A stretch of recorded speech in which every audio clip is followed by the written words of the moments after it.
एक तहकीक है कि हम शादी से पहले बहुत ज़्यादा आइडियलिस्टिक होते हैं।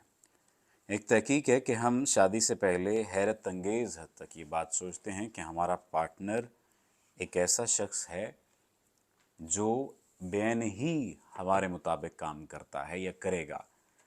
एक ऐसा शख्स है जिसे माजी से दिलचस्पी नहीं है, एक ऐसा शख्स है जिसके जहन में खौफ और एहसासात नहीं हैं, एक ऐसा शख्स है जो हर हालात में आपकी बदसलूकी या सलूक को भी कबूल कर लेगा, और एक ऐसा शख्स है जो शायद एहसासात नहीं रखता, अगर रखता है तो वही एहसासात रखता है जो मैं रखता हूँ या मैं रखती हूँ। ये बात ठीक है कि दोनों इंसान मुख्तलिफ हैं, दोनों की तवक्कुआत एक दूसरे से मुख्तलिफ हैं। ये बात ठीक है कि दोनों की मोहब्बतें एक दूसरे से मुख्तलिफ हैं। यानी मोहब्बत एक दूसरे से मुख्तलिफ होने का मतलब क्या है कि अगर मैं एक ऐसा शख्स हूँ जो किसी दूसरे से मोहब्बत करता है और वो दूसरा भी मुझसे मोहब्बत करता है, तो हम दोनों की मोहब्बतें मुख्तलिफ हैं। एक जैसी मोहब्बत तो है ही नहीं, एक जैसा दर्जा तो है ही नहीं। इस बात को समझिए, बिल्कुल बारीक सी बात है और एक नॉर्मल सी बात है, आसानी से समझ आ जाने वाली।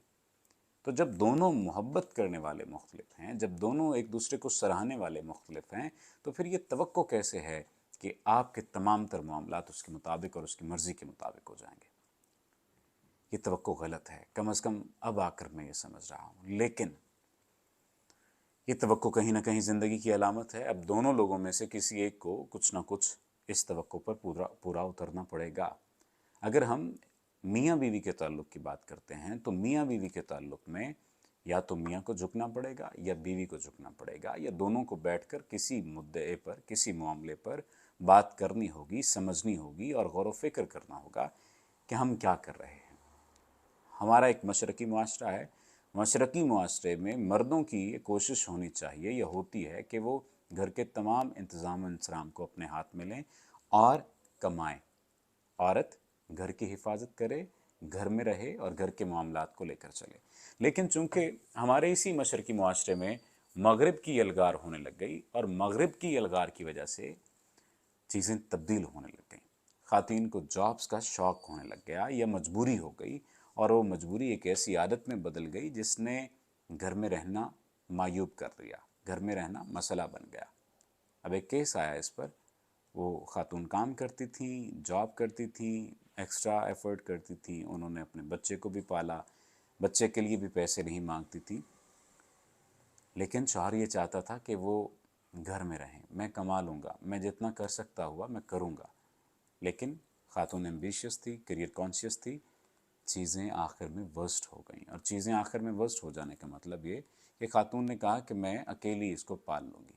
अब ये बात देखिए, ये ठीक है कि आप इतने एम्बिशियस हों कि आप अपनी ज़िंदगी को अपने फ़ैसलों के मुताबिक चला लें, लेकिन इतने ओवर एम्बिशियस ना हों कि आप अकेले ज़िंदगी गुजारने का फ़ैसला सिर्फ़ इस बात की बिना पर कर लें कि आपको एक शख्स ने कहा कि आप जॉब ना करें, मैं आपको घर में बैठकर खिलाने के लिए तैयार हूँ।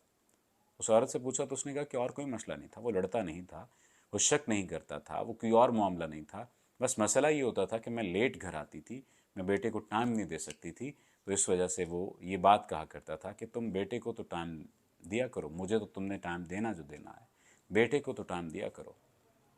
कहने लगी कि मैं आज अफसोस करती हूँ, मुझे वो घर नहीं तोड़ना चाहिए था, लेकिन साथ ही साथ मैं आपसे इल्तमास करती हूँ कि मेरी ये कहानी लोगों तक पहुँचाएँ।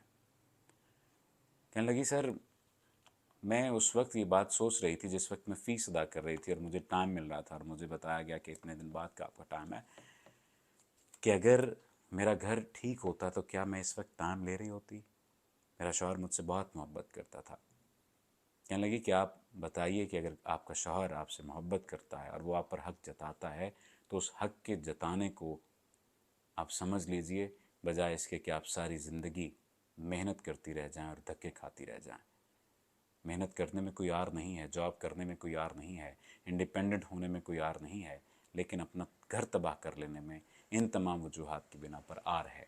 अगर इन तमाम चीज़ों को छोड़कर घर बचाना हो तो घर बचा लीजिएगा। आपका बहुत शुक्रिया।